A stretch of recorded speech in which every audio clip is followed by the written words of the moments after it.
Assalamualaikum warahmatullahi wabarakatuh. Perkenalkan, nama saya Nur Vanisa dari kelas 2 DD02.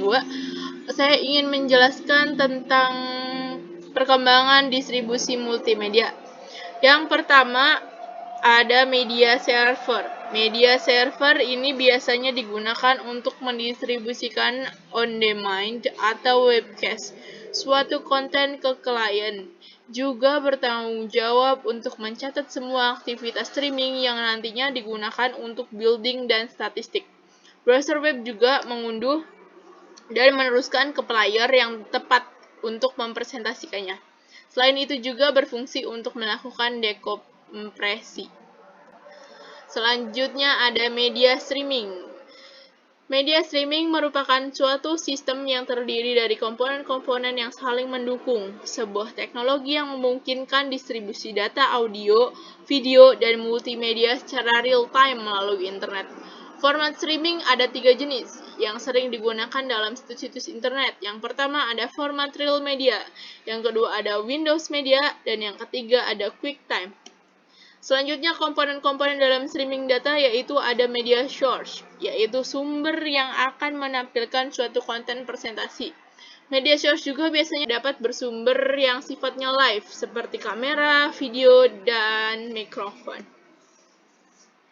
Nah, ini adalah contoh gambar dari rangkaian dari media streaming.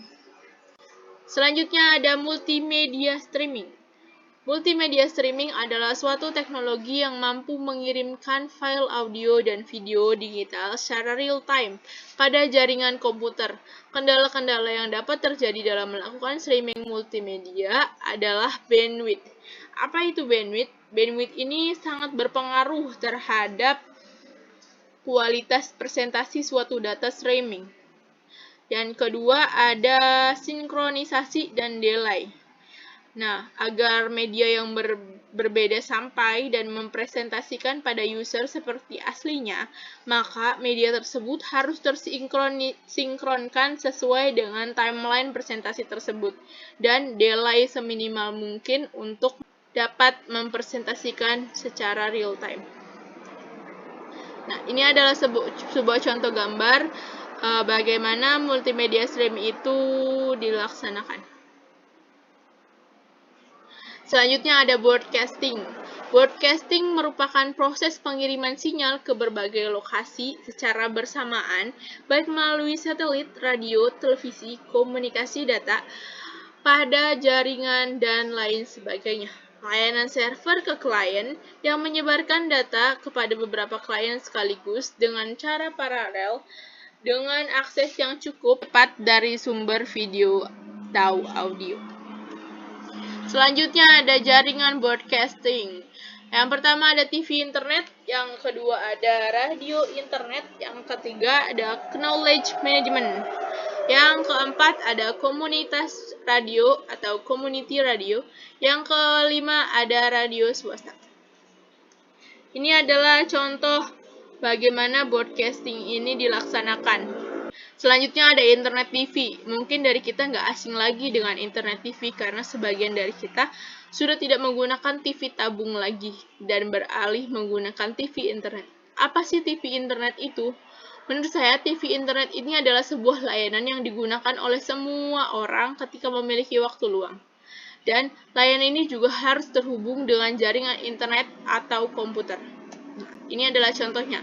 Contohnya banyak sekali menggunakan aplikasi YouTube atau Netflix, iFlix, WeTV, kita menggunakan atau melihat streaming bola atau film-film dari luar negeri menggunakan internet TV ini. Selanjutnya ada video on demand.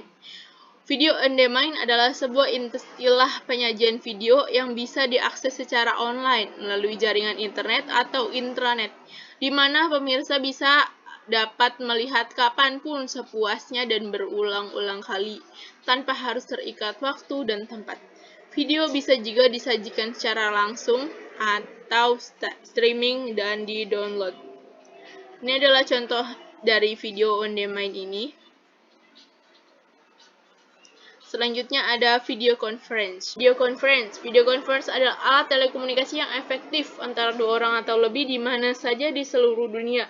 Dengan menggunakan layanan ini, seseorang tidak hanya dapat berbicara satu sama lain, tetapi bahkan dapat melihat video dan berinteraksi dengan yang lainnya. Layanan ini juga memanfaatkan media internet untuk transmisi data.